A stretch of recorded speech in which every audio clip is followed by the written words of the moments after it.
सबसे पहले स्वागत करते हैं आलोक मिश्रा जी का, जो कि जॉइंट सेक्रेटरी हैं ministry of labour and employment के। बहुत बहुत स्वागत है आलोक सर आपका हमारे शो पे।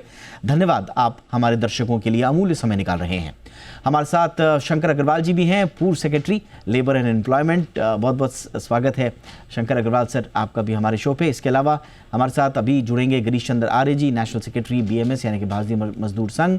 SP तिवारी जी हमारे साथ जुड़ेंगे, नेशनल जनरल सेक्रेटरी TUCC और मेंबर CBT EPFO। लेकिन सबसे पहले मैं चर्चा की शुरुआती कुछ सवाल भी लेना चाहूँगा आलोक सर से।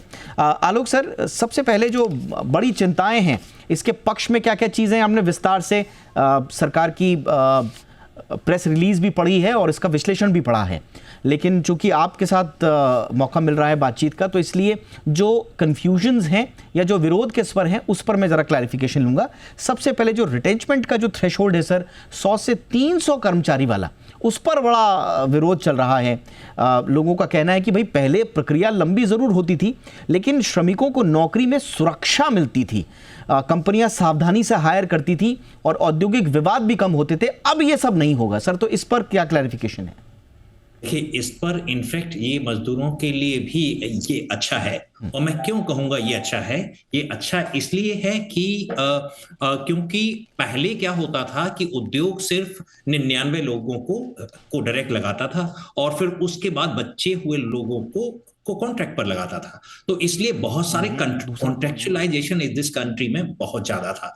अब क्या होगा कि ज्यादा से ज्यादा लोगों को अपने रोल पर ले सकेगा। तो जहां उद्योग को कुछ फ्लेक्सिबिलिटी मिलेगी कि दूसरी बात, आज की जो वैश्विक व्यवस्था में वो फ्लेक्सिबिलिटी जरूरी है, लेकिन सरकार ने इसके साथ यह भी प्रावधान किया है कि सभी की सामाजिक सुरक्षा यूनिवर्सलाइज हो, सभी को जो सिक्योरिटी है वो ज्यादा से ज्यादा मिले। तो इन सभी, तो सरकार ने एक बैलेंस करने की कोशिश की है। लेकिन पूरी तरह से यदि मैं देखता हूं तो लेबर के लिए बहुत सारी ऐसे प्रावधान हैं जिससे लेबर वेलफेयर बढ़ेगा ही। ओके सर, एक और जो चिंताएं उभर कर सामने आई हैं इसमें, जो फिक्स टर्म एम्प्लॉयमेंट है उसको जो कानूनी मान्यता है, अब पहले जो कॉन्ट्रैक्ट वर्कर को कहा यह जा रहा है कि परमानेंट बनाने का दबाव होता था और स्थायी रोजगार को इससे बढ़ावा मिलता था। 15% वर्कफोर्स स्थायी थी पहले और PF और ग्रेच्युटी से घरेलू बचत भी बढ़ती थी, सामाजिक स्थिरता का इसमें हवाला दिया जाता है। लेकिन अब क्या होगा, जो इसमें चिंता जाहिर की जा रही है कि FTE को परमानेंट लाभ प्रो राटा ये होगा, लेकिन कॉन्ट्रैक्ट खत्म कर निकासी भी बड़ी आसान हो जाएगी और अस्थायी जॉब्स कहीं ऊपर न चढ़ जाएं। लोग सोचेंगे कि स्थायी हम जॉब्स क्यों दें जब हम अस्थायी जॉब्स को रखकर उनको स्थायी जैसा बेनिफिट्स दे सकते हैं। तो ये कहा जा रहा है कि इससे स्थायी जॉब्स में कमी आएगी और एक असुरक्षा का भाव आएगा। नहीं, देखिए कि रादर ये होगा कि पहले क्या होता था कि क्योंकि ये व्यवस्था नहीं होती थी तो ज्यादा से ज्यादा लोग कॉन्ट्रैक्ट पर लिए जाते थे। FTE में क्या है, फिक्स टर्म एम्प्लॉयमेंट में उसको सभी सुविधाएं मुहैया होंगी जो एक परमानेंट वर्कर को होती हैं। इनफैक्ट उसको 1 साल के बाद द प्रोपोर्शनेट ग्रेच्युटी भी मिलेगी।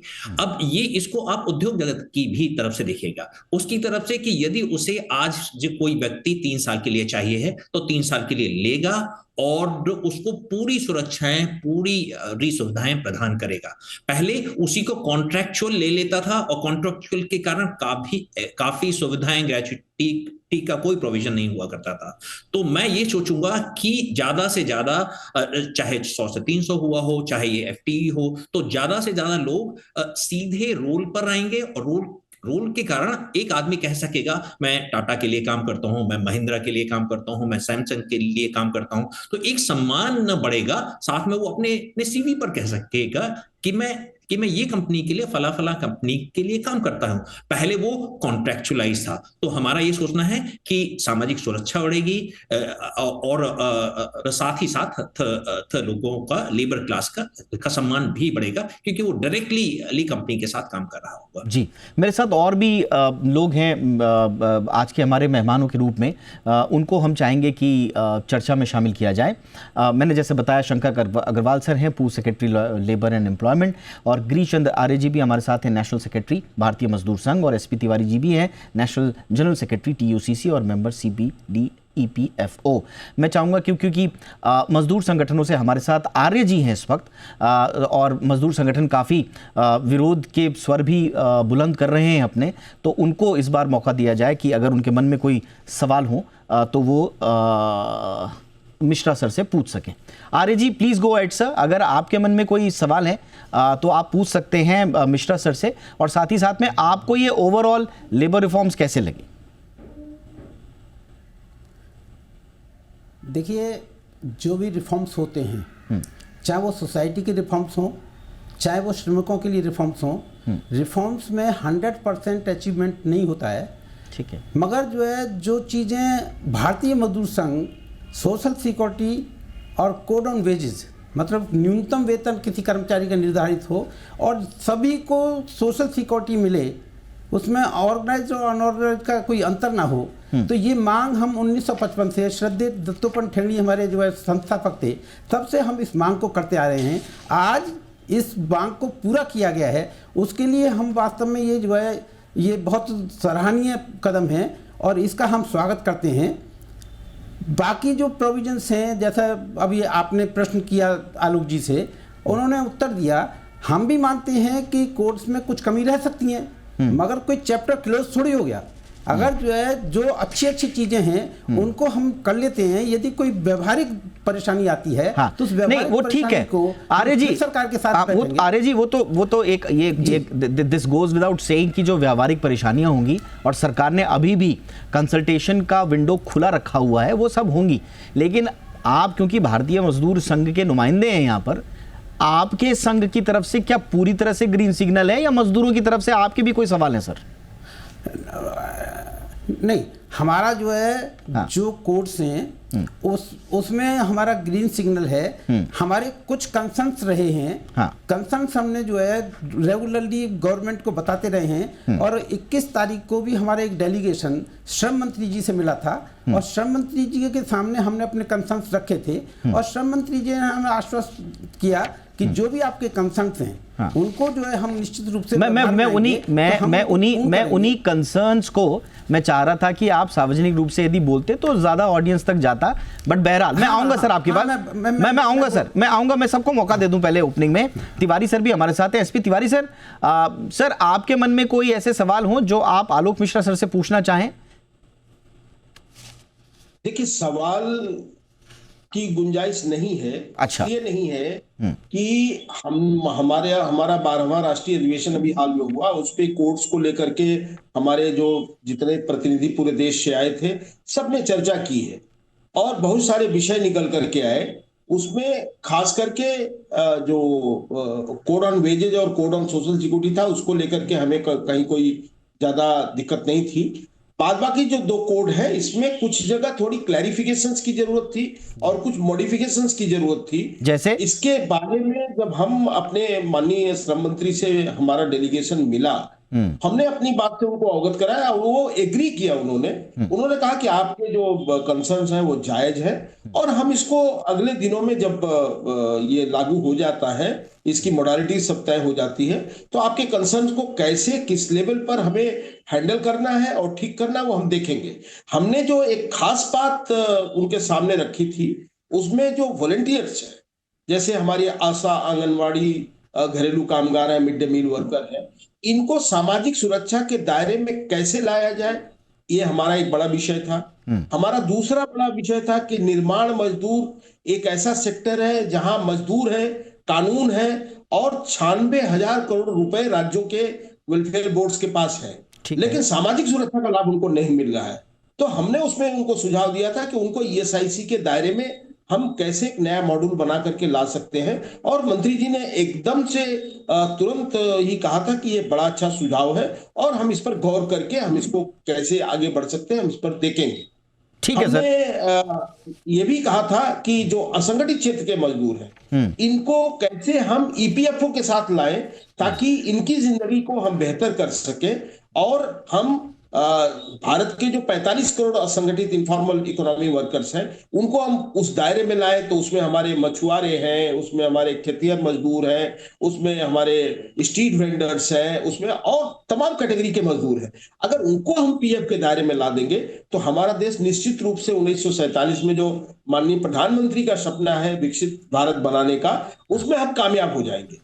तो ये हमने सुझाव रखे थे, और चूंकि माननीय मंत्री जी ने बड़े पॉजिटिव वे में उसको लिया है, तो हमारे यहाँ बड़ी सहमति बनी हुई है कि सरकार को हम अभी डिस्टर्ब नहीं करेंगे। सरकार जब कह रही है तो सरकार जो ओके सर, ठीक है सर, ठीक है सर।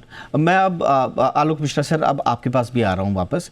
एक जो बड़ी चिंता है, जो श्रमिक संगठन जो हड़ताल पर जाने की चेतावनी भी दे रहे हैं, उनका एक बहुत इम्पॉर्टेंट जो कंसर्न है वो जो threshold increase for factories and establishments, ये 10 से 20 श्रमिक जो किया है, ये पहले 10+ श्रमिकों पर सभी कानून लागू थे। इसका बड़ा व्यापक कवरेज भी होता था। ये इस तरह के बातें कही गई हैं। इससे फ़ायदा ये होता था कि असंगठित क्षेत्र, जिसका जिक्र अभी तिवारी जी ने भी किया, जो कि 90% वर्कफोर्स माना जाता है, को न्यूनतम सुरक्षा मिल जाती थी। 2024 के कुछ आंकड़े इन्होंने दिए हैं, जिसमें 5 करोड़ श्रमिकों को लाभ, गरीबी दर में 2% की कमी, ये भी इसका हवाला दिया जाता है। लेकिन जैसे ही ये थ्रेशोल्ड 20+ हुई है, इससे छोटे यूनिट्स के सर बाहर होने का खतरा हो जाएगा। नुकसान इससे एमएसएमईज को होगा, क्योंकि इनको ये ऐसा लगता है कि इसमें शोषण बढ़ेगा, और हो सकता है कि 2027 तक कुछ एमएसएमईज के बंद होने का भी खतरा हो जाए, जिसका जीडीपी में एक सिग्निफिकेंट योगदान भी है। तो इस पर आप क्या कहेंगे सर? लोग इसको दो तरीके से देखते हैं। पहली बात तो मिनिमम वेज यूनिवर्सल हो गया है, चाहे वो एमएसएमई हो, चाहे कोई हो, ऑर्गेनाइज सेक्टर हो, अनऑर्गेनाइज सेक्टर, सभी को मिलेगा। यदि हम ये देखते हैं कि यदि पहले 10 से कम जो ज्यादातर एस्टैब्लिशमेंट हुआ करते थे, उनको ईएसआईसी का बेनिफिट नहीं मिल पाता था। आज यदि वो ईएसआईसी का बेनिफिट लेना चाहते हैं तो इन कानूनों के अंतर्गत ले पाएंगे। ओएसएस 10 से 20 हो गया हो, 20 से 40 हो गया हो, लेकिन जो ओएसएस ऑक्यूपेशनल सेफ्टी और हेल्थ है, 10 से ज्यादा एस्टैब्लिशमेंट जिसमें भी 10 से ज्यादा वर्कर हैं, सभी पर लागू होगा। तो वर्कर की जो सुरक्षा है, उसके साथ किसी भी तरह का कंप्रोमाइज नहीं किया गया है। अब यदि ये देखते हैं कि 10 से 20 हो गया, तो देखिए पहले एमएसएमई को कंप्लायंस रिलेटेड बर्डन कितना होता था, तो उसके कारण एमएसएमई बड़ी होने की कोशिश ही नहीं करती थी। तो ये हमारे यहाँ जो भारत के बारे में कहा जाता है कि मिसिंग मिडिल, कि हमारे पास माइक्रो एंटरप्राइजेस बहुत हैं, स्मॉल एंटरप्राइजेस बहुत हैं, मीडियम कुछ हैं, और फिर लार्ज हैं। तो उसके कारण ना तो इकोनॉमीज ऑफ स्केल आ पाती थी, ना हम ग्लोबल वैल्यू चेन का हिस्सा हो पाते थे। तो अब जो किया गया है उसमें एमएसएमईज का कंप्लायंस बर्डन कम किया गया है, लेकिन मजदूरों की सुरक्षा के साथ कोई भी वो नहीं किया गया है, कोई भी कंप्रोमाइज नहीं किया गया है। तो ओएसएच, ऑक्यूपेशनल सेफ्टी हुआ या मिनिमम वेज हुआ या ओवर टाइम हुआ, सब अप्लाई करेगा। तो मजदूर वर्ग सुरक्षित भी रहेगा और उसकी सामाजिक सुरक्षा भी बढ़ेगी। ऑल राइट सर, अब आर्य जी के पास आ रहा हूं। आर्य सर, आप बताइए सर, आपके कौन कौन से कंसर्न थे जिनको आप साझा करना चाहेंगे? देखिए जी, हमारे जो कंसर्न हैं उनको सब बाद में करेंगे। मैं आपको केवल इतना बताना चाहता हूं कि वर्ल्ड ऑफ वर्क चेंज हो रहा है, इंडस्ट्रीज का नेचर चेंज हो रहा है। अभी जब हमारे जो एक्ट थे वो सब पुराने एक्ट थे, बहुत जटिल थे। फैक्ट्रीज एक्ट 1948, अब उसमें ये जो आज गिग वर्कर है, प्लेटफॉर्म वर्कर है, ये और अनऑर्गेनाइज्ड वर्कर है, ये उस समय एग्जिस्ट ही नहीं करता। तो आज की डेट में जो कोड है वो कोड इनको सबको कवर करता है। तो जब कवर करेगा तो उनको प्रोटेक्शन मिलेगी। नहीं, इसमें कहाँ नहीं, इसमें आर्य जी, इसमें कोड ऑन सोशल सिक्योरिटी में असंगठित जो श्रमिक हैं उनको तो सामाजिक सुरक्षा का कोई गारंटी अभी मिला नहीं है सर। यूनियन की यही तो प्रमुख चिंता है। आप कह रहे हैं मिल गया है? नहीं, हाँ बिल्कुल, जो यूनिवर्सल सोशल सिक्योरिटी है वो फॉर ऑल है।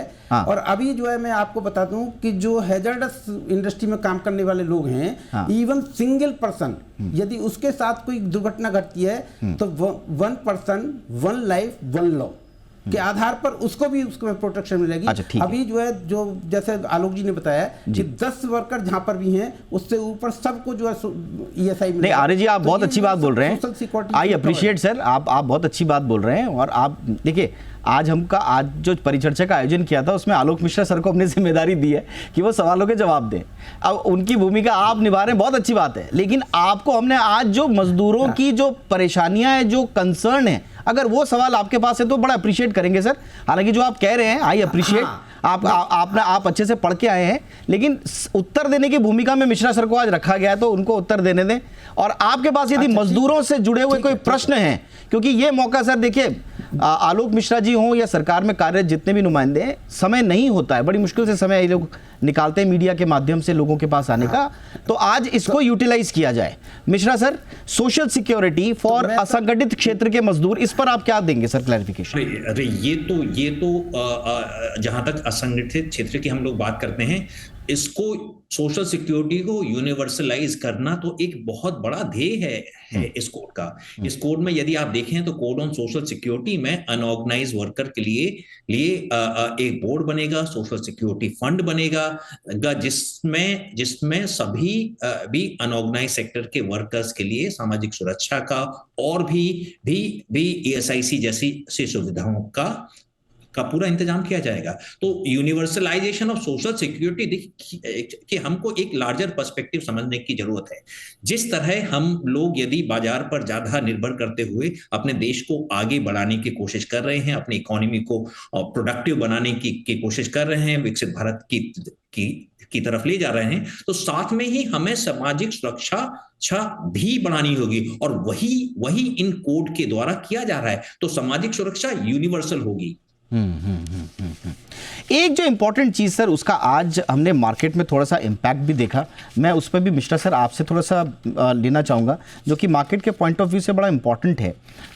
ये कहा जा रहा है कि नए कोड से जो गिग वर्कर्स हैं उनकी लागत जो है वो नए कोड से बढ़ने वाली है, खासतौर से कंपनीज के लिए। इस पर मैं ज़रा आपका नज़रिया ज़रूर चाहूँगा।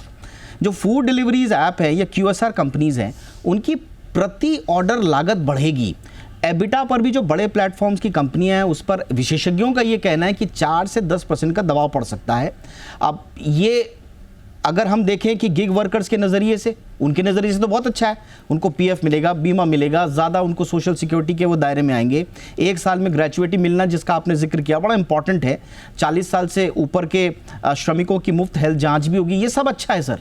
लेकिन जो कंपनियों के मार्जिन पर जो दबाव आएगा, उसको बहुत ज़्यादा अच्छे तरीके से कुछ मार्केट में कुछ कंपनीज ने नहीं लिया। तो इस पर आपका क्लैरिफिकेशन सर। देखिए कि इसको हम किस नजरिए से देख रहे हैं। हाँ। यदि हम उद्योग के नजरिए से देख रहे हैं तो एक बात है, और यदि हम श्रमिक के नजरिए से देख रहे हैं तो एक अलग बात है। तो उद्योग के नजरिए से सरकार ने क्या किया है, कंप्लायंस बर्डन बहुत कम कर दिया है। सभी भी जो भी फॉर्म्स हैं उनको डिजिटल कर दिया है, तो कंप्लायंस बर्डन कम किया है। लेकिन साथ ही उद्योग जगत जो लोगों की सुरक्षा है, सामाजिक सुरक्षा है, उसका पूरा ध्यान रखना होगा, तभी भी ये देश विकसित Bharat. Sorry to interrupt Mishra sir, इसमें एक जो बड़ी जो चिंता होती है ना, होता क्या है, जब भी कभी इस तरह से उद्योग जगत पर कोई दबाव आता है तो वो तो सर कारोबार करने के लिए बैठे हैं, प्रॉफिट के लिए बैठे हैं। कंपनियों की जैसे ही धीरे धीरे दबाव बढ़ता है, मार्जिन पर प्रेशर आता है, वो इसका पूरा का पूरा पास ऑन ग्राहकों पर कर देते हैं। तो ऐसा ना हो कि सर्विसेज और चीजें महंगी हो जाएं आम आदमी के लिए सर, तो उस दिशा में आप क्या कहेंगे? नहीं, देखिए कि सरकार ने यदि गिग एंड प्लेटफॉर्म वर्कर की हम लोग बात करते हैं तो सिर्फ 1 से 2% टर्नओवर का ही कंट्रीब्यूट करना पड़ेगा। और शायद कोई भी आज जो 2025 में सभी उद्योग सोशली रिस्पॉन्सिबल होने की कोशिश करेंगे, क्योंकि आज जब एक कंज्यूमर भी देखता है तो देखता है कि ये 10 मिनट में कोई डिलीवरी दी जा रही है, इतने में ये डिलीवरी दी जा रही है, तो वो भी चाहेगा, वो भी उसी उद्योग पर ज्यादा ध्यान न देगा जो सोशली रिस्पॉन्सिबल है, जो एनवायरमेंटली भी रिस्पॉन्सिबल है। तो आज हमें एक जो नई परिभाषा है जो रिस्पॉन्सिबल बिजनेस की, उसको देखना पड़ेगा, और कंज्यूमर इसके बारे में बहुत अवेयर है। तो यदि सरकार कर रही, तो देखिए, जब सरकार करती है तो सरकार पूरे देश को आगे बढ़ाना चाहती है। वो एक तबके की तरफ नहीं देखती, चाहे बिजनेस की तरफ, चाहे लेबर की तरफ। लेबर एक हमारा बहुत इंपॉर्टेंट हिस्सा है और सरकार उसकी सामाजिक सुरक्षा इंश्योर करने के लिए कटिबद्ध है। Alright sir. तिवारी सर, आपके पास कोई सवाल है सर? उसके बाद में इम्प्लीमेंटेशन को लेकर एक दो सवाल मेरे हैं मिश्रा सर से, लेकिन तिवारी सर अगर आपके कोई सवाल हो। देखिए, सवाल एक ही है कि लोगों के मन में जो एक दुविधा बनी हुई है कि जो आईआर कोड में कुछ चीजें आई हैं जिनको हम लोग भी बहुत क्लियर नहीं जी। मुझे लगता है कि थोड़ा नेटवर्क का इशू आ रहा है। मेरे अपने यहाँ जो 300 मजदूरों वाला जो क्लॉज था वो पहले से था। हाँ, उसके बाद उसको बदला गया, 100 पर आया, अब 100 पर आया, इसको फिर 300 कर दिया गया। बहुत सारे राज्यों ने इस पर नोटिफिकेशन भी किया हुआ है। तो हमें एक थोड़ा कंफ्यूजन उस पर है कि ये 300 का 300 रहेगा कि 100 होगा, ये एक कंफ्यूजन का मामला है। दूसरा जो विषय है वो था कि जैसे हमारे यहाँ ये था कि भाई हम 6 डे से 5 डे वीक पर आए तो हमारे काम के घंटे बढ़ गए, लोगों को लगा चलो 1 घंटा हम एक्स्ट्रा काम कर लेते हैं, हमको 2 दिन की छुट्टी मिल जाएगी। आईआर कोड में जो ये लाया गया है कि भाई ठीक है, अगर कहीं कोई इंडस्ट्री उसको लगता है कि वर्कर को हमें 12 घंटा काम करा के उसको सारा ऑर्डर पुशअप करना है कोई इंटरनेशनल मार्केट में या एक्सपोर्ट ओरिएंटेड यूनिट में, तो वो कॉन्सेंट लेके वर्कर से वो 12 घंटे उनसे काम करा सकता है, 8 घंटे के ऊपर का पैसा देगा, उसको एक्स्ट्रा ओवरटाइम का पैसा देगा और 3 दिन की छुट्टी देगा। ठीक है। अब इसमें जो मॉड्यूल और रूल्स फ्रेम होंगे उसको लेके थोड़ा कंफ्यूजन मतलब डाउन द लाइन वर्कर्स में भी है, हम लोग भी थोड़ा क्लियर नहीं है क्योंकि इस सब्जेक्ट पर उतना गंभीरता के साथ चिंतन नहीं हुआ है। मैं सर, मुझे लगता है कि समझ में आ गया आपका सवाल। मिश्रा सर से तुरंत क्लैरिफिकेशन ले लेते हैं सर। देखिए कि जो भी डिफरेंट प्रोविजंस हैं, रूल्स प्री पब्लिश किए जाएंगे कि कुछ दिनों में केंद्र सरकार सभी रूल प्री पब्लिश करेगी और प्री पब्लिश पर 45 दिन के लिए प्री पब्लिश होंगे और उसके बाद जो भी सजेशंस आएंगे सभी सजेशन को सरकार गंभीरता से लेते हुए उनको कंसीडर करेगी, उनको इनकॉर्पोरेट करेगी कि और पूरी कोशिश करेगी कि ये जो उद्योग और श्रमिक का वर्ग है दोनों में सामंजस्य बना रहे, दोनों की बढ़ोतरी हो, दोनों का अच्छा हो, जिससे देश आगे बढ़ सके। ठीक है सर। सरकार बिल्कुल ओपन है कोई भी किसी भी सुझाव के लिए। ठीक है सर। एक जो सर वर्किंग आवर्स फ्लेक्सिबिलिटी को लेकर जो पूरी बहस है, इसमें एक पक्ष बार बार जो आता है वो ये आ रहा है कि आप बहुत अच्छा है भाई 48 घंटे साप्ताहिक होगा तो लचीलापन, डबल ओवर टाइम, लेकिन रेस्ट में जो कमी आएगी जिसकी ओर तिवारी जी भी इंगित कर रहे हैं, थकान होगी। इसमें कई विशेषज्ञों का कहना है कि भाई कुछ दुर्घटनाएं बढ़ सकती हैं और ख़ास तौर से मैन्युफैक्चरिंग क्षेत्र में जो आगे जाके प्रोडक्टिविटी लॉस होगा वो 2026 तक 1 लाख करोड़ का उत्पादकता नुकसान का आकलन है सर। और इससे जो स्वास्थ्य पर बजट पर जो दबाव आएगा, क्योंकि अगर किसी को ऑप्शन आप दे रहे हैं ना डबल ओवर टाइम देने के लिए, उसको एक इंसेंटिवाइज कर रहे हैं तो वो तो काम करेगा। तो कहीं इससे सर वो ये इंटेंशन जो आप लोगों का है वो दूसरी दिशा में तो नहीं चला जाएगा सर? नहीं, बिल्कुल नहीं, क्योंकि पहली बात तो ओवर टाइम भी, जो ओवर टाइम है 3 महीने में कितना ओवर टाइम हो सकता है वो भी लिमिटेड है, उसके ऊपर तो ओवर टाइम भी नहीं हो सकता। दूसरी बात, कई बार हमें ये देखने की आवश्यकता है, कई बार हमारा माइग्रेंट वर्कर होता है या फिर वर्कर होता है जिसकी फैमिली शायद दूर रह रही हो, वो ये सोचता है कि कई बार यदि मैं ज्यादा काम कर लूं कुछ दिनों में बचे हुए दिन मैं शायद अच्छे आराम कर सकता हूं, तो ये वर्कर को भी फ्लेक्सिबिलिटी और ये सब उसकी कंसेंट से होगा। और यदि दी जो ओवर टाइम सीमा है, यदि इसको जितना भी बढ़ाया जाता है वो ओवर टाइम सीमा को तो किसी भी तरह क्रॉस नहीं किया जा सकता। तो फिर सरकार ये बात का पूरा ध्यान रखे है कि हेल्थ पर, ऑक्यूपेशनल सेफ्टी पर, प्रोडक्टिविटी पर कोई दबाव ना पड़े। ओके। एक जो सबसे बड़ा जो लेबर यूनियंस का सबसे बड़ा सवाल है सर, वो है जो curtailment of right to strike है सर। इंडस्ट्रियल रिलेशन कोड में स्ट्राइक के अधिकार को ये आरोप है कि सीमित कर दिया गया है और जो कलेक्टिव बार्गेनिंग की जो एक पावर होती थी वो बड़ी कमज़ोर हो गई है, क्योंकि अब 14 दिन का सर नोटिस देना पड़ेगा और इसेंशियल सेवाओं को इससे बाहर रखा गया है। तो हड़ताल को एकदम से अवैध बना दिया गया एक तरह से। तो ऐसा लग रहा है कि ये जो श्रमिक आंदोलन है, जिसकी वजह से पूर्व में हमने देखा है कि श्रमिकों के हितों में कई आवाज़ों को सरकार ने मान्यता दी, ये उस तरह के श्रमिक आंदोलनों का एक तरह से दमन है, ये आरोप लगे हैं सर। तो इस पर आप क्या कहेंगे? देखिए, मैं कहूंगा कि ये एम्प्लॉयर और एम्प्लॉय के बीच में सामंजस्य बनाने की कोशिश की गई है। और मैं इसको क्यों कहूंगा, क्योंकि हम निगोशिएशन को, रिकंसिलिएशन को चांस दे रहे हैं। यदि 14 दिन के बाद यदि कोई चीज रिकंसिलिएशन पर नहीं पहुंचती है तो मजदूर स्ट्राइक पर जा सकता है। स्ट्राइक पर हमने रोक नहीं लगाई है, लेकिन हमने ये कहा है कि मौका दीजिए कि बातचीत से चीजों को सुलझाया जा सके। देखिए कि जब वर्क रुकता है तो उसके जो भी एम्प्लॉयज होते हैं उनके दिन जितने काउंट होते हैं वो तो कम होते ही हैं, साथ ही प्रोडक्शन पर असर होता है। देखिए, आज हम एक वैश्विक अर्थव्यवस्था में हैं जहां हम बड़ी ग्लोबल वैल्यू चेन का पार्ट हैं। तो हमें चाहिए कि प्रोडक्शन से देश का नुकसान ना हो, देश का गलत बाहर इंप्रेशन ना हो, लेकिन साथ ही मजदूरों के जो भी राइट्स हैं उन पर भी कोई कुठाराघात ना हो। जैसे 14 दिन के बाद यदि चीजें रिजॉल्व नहीं होती हैं तो फिर मजदूर जरूर जा सकता है स्ट्राइक पर, और जाए, उसके लिए किसी की रोक नहीं है, लेकिन कम से कम एक रिकंसिलिएशन को, निगोशिएशन को मौका दिया जाए। तो सरकार का यही ये उद्देश्य है जब ये 14 दिन का स्ट्राइक हो या लॉकआउट, दोनों के लिए ही है। तो एम्प्लॉयर लॉकआउट करता है या स्ट्राइक करता है, दोनों के लिए ही 14 दिन का। मुझे लगता है हमने काफ़ी कुछ समाहित करने की कोशिश की है, तमाम जो सवाल हैं। इसके अलावा भी बहुत सारे सवाल बचे हैं, लेकिन जैसा कि गवर्नमेंट ने पहले ही कहा है कि कंसल्टेशन अभी जारी है। जाते जाते एक आखिरी चीज़ सर, मिश्रा सर, ये थोड़ा सा क्लैरिटी, ट्रांजिशन पीरियड में पुराने कानून ही अभी जारी रहेंगे सर, और ये जो फाइनल ऑपरेशनल गाइडलाइंस के नोटिफिकेशन की बात की जा रही है वो कब तक नोटिफाइड होंगी सर?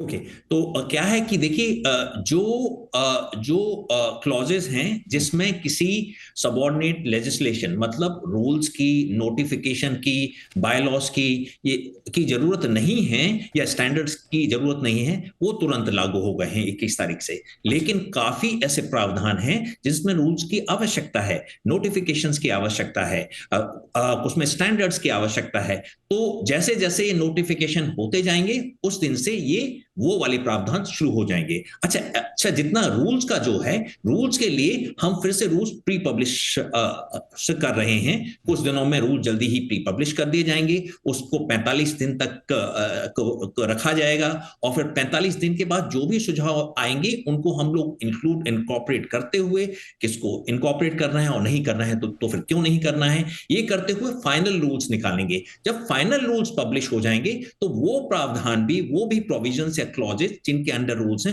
वो भी लागू हो जाएंगे।